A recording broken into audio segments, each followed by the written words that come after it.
done a sit-down video and I feel like I've disappeared off the face of the earth. But if you follow me on Instagram over at the Speech Loft, where I also did not post that often, I was pretty much battling some like phantom illness for the last 4 months of the school year and into the early summer. So your girl was not in any condition to be making therapy materials, and let's just say thank goodness that I had stuff planned because I could just pull from that when I even was at work, because I was absent a lot. Not my favorite thing. But on the plus side, I have seemed to make a miraculous recovery, so I'm very excited about that. What better way to start a comeback video than with my plans for next year and also some things that I've purchased throughout the summer, which you all should be proud of me, has not been a whole lot. I really did not go ham this year. In years past, I totally have. I've pretty much got everything that I need as far as like decor and things of that nature.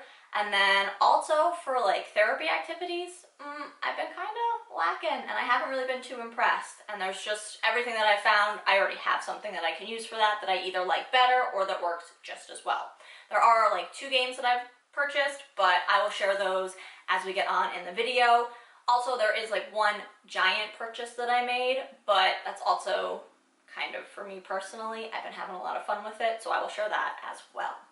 I'm going to start off this video with, of course, something that I didn't purchase this year. I purchased it last year, but I didn't end up using them. I wasn't sure what I was going to like use them for. It was one of those things that you see it, it's a great price, and you know you'll need it eventually.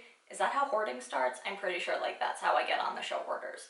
But they are these clear zipper pencil pouches. I got them from Walmart, and I don't remember how, they were like less than $1, 79 cents, 60 cents, somewhere around there. I am going to make these into behavior charts. I really like to do the first then activity, where it's like first we're gonna do this, then we get the reward of their choice. They get to pick it. You can give them however many choices you want, and then this way they feel like they're choosing something that they want to do and they're more inclined to work for it. So that is what I'm using all of these for. I'm sure they're going to have them this year at Walmart, so definitely keep an eye out if you are looking for a cheap and easy way to do portable behavior charts, and this way you don't lose all those pieces. The next 2 things I found were in the Target dollar spot, and honestly, I have to tweak them. They are not my favorite at all, but I thought the idea was cute. So I have Bully Free Starts With Me. It's just this little board game, and then Helpfulness Bingo. I actually like this one way more than I like the bullying one, just because this seems more practical. But this year, the occupational therapist and I are really joining up. We kind of introduced the spot group last year, and we did it for our preschool class. And at the end of the year, we kind of doubled up to do our makeup sessions because we share a lot of the same kids. So we just kind of picked activities that could target sensory motor as well as speech and language. And some of our harder kiddos that we struggle with independently did amazing when we were working together in a small group with them. And we were pretty much just like, why haven't we been doing this since the beginning? Like I said, I do have to tweak them. The idea, super adorable. In practicality, like what is this? What is this board? It's like hard cardboard, so it's like sort of thick, but this is gonna last, like, it doesn't even flatten out. This is gonna last literally 3 seconds. Like, as soon as a child gets mad, this is going. Like this, I don't know. So I have to like make a new board for that. The pieces themselves are very tiny, also cardboard. We gotta fix that. And then these are just kind of like some clings that you stick on the spaces on the game board. These I'm totally going to use when I remake it. They will stick to lamination though, so when I make the larger board and laminate it for durability, these will still stick fine. And then the spinner, which I guess we can still use because that's not horrible. But like I said, needs a little bit of tweaking. Very cute premise though, like a good idea. And I'm probably going to also add in some more cards that have Bully Free Starts With Me type questions on them. And then the Helpfulness Bingo, this is definitely good for my younger kids, my kindergartners and my 1st graders. We've got the spinner, a ton of tokens that we can punch out, and then these boards, which are very flimsy, but I think I can just get away with laminating them, and then we'll be good to go. So this needs less work. Then when I was at Michael's, I grabbed this pocket chart. I don't know, I think it's going to be really great. I'm going to organize probably my group activities with this, that's what I'm thinking. I don't know. I'm not 100% sure what I'm going to use this for yet. Also, while I was at Michael's, I bought another one of these. Do I need it? Probably not, but I will say that of the 3 cases that I have, I am missing the photo boxes. And this was on super sale for $15. Normally I think it's, I'm dropping it. Normally I think it's like $50, $45, I don't know, some ridiculous amount of money. And they were on a doorbuster deal for $15. I never get the rainbow ones. I'm not that sunshiny, so I just get the plain clear ones. But I am using this because I am 60% of the way finished with my articulation progress monitoring cards that I've been talking about for, I don't know, 2 years, probably since I've been on YouTube. I finally have made them.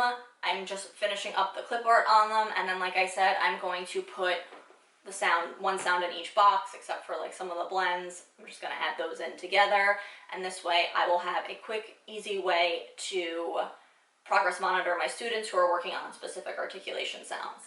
Plus, I saw on Pinterest someplace, I don't remember whose pin it was, but they actually mounted this to the wall with like those command strips that hold like 70 pounds or whatever.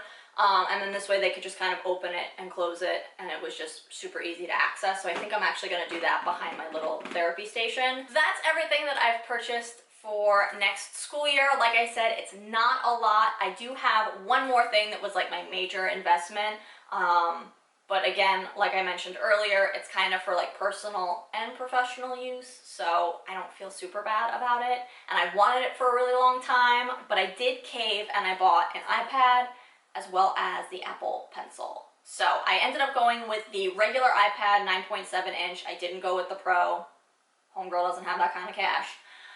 It's 128 gigabytes, so I did kind of upgrade the storage because I plan to use it, like I said, a lot for the school year. My plan is to go paperless. So that is what I'm hoping to do with this iPad. I've actually spent a considerable amount of time this summer working on a digital planner, and it is pretty much done. I just have to fill it out. So if you would like a video on how I digitally plan for the school year or what my planner includes, definitely let me know. I'll make a video on it. And then also, we have to take a moment of silence for the tragedy that was the way that I did my log notes last year. Because within the last week of school, literally I had 10 log notes left to do. They deleted the merging app on Google Chrome. So you could no longer merge it from Google Sheets onto the labels. And I had 10 notes left to do. So that was a very frustrating time in my life. I was also like very concerned about what I was going to do moving forward and how I was going to take my notes.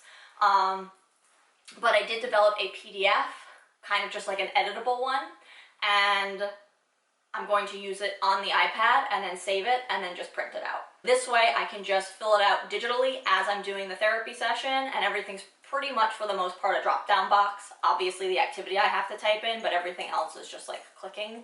And then I can save it and print it out and just have it on paper and put it in the students folder. I can also show you guys how I created that template and how I'm going to use it for all of my students to fill in their data during the sessions. But again, hopefully it's going to be on the iPad. I probably will end up making a video about how I'm using the digital planner. I know that's like all the rage right now, so figure why not hop on the bandwagon. But as I've said, I'm really hoping this kind of pushes me into the paperless territory. Near paperless, let's face it, I work in an elementary school. It's never going to be totally paperless, but I figure if I can cut down on the amount of paper that I need to use just for me that then I end up shredding, I'll be a happy camper. That's gonna do it for this video. Let me know in the comments down below if you are paperless or if you use an iPad at school. I hope everybody's having a fantastic summer and they're enjoying the nice weather. I'm about to head out right now to a birthday party, so I'm very excited. Make sure you're following me on Instagram. My handle is The Speech Loft. I will be posting there more now that I am healthy again, as well as making more videos now that I feel like I look like a functioning human being. Give this video a thumbs up if you enjoy back to school videos, and I will see you guys next time. Bye!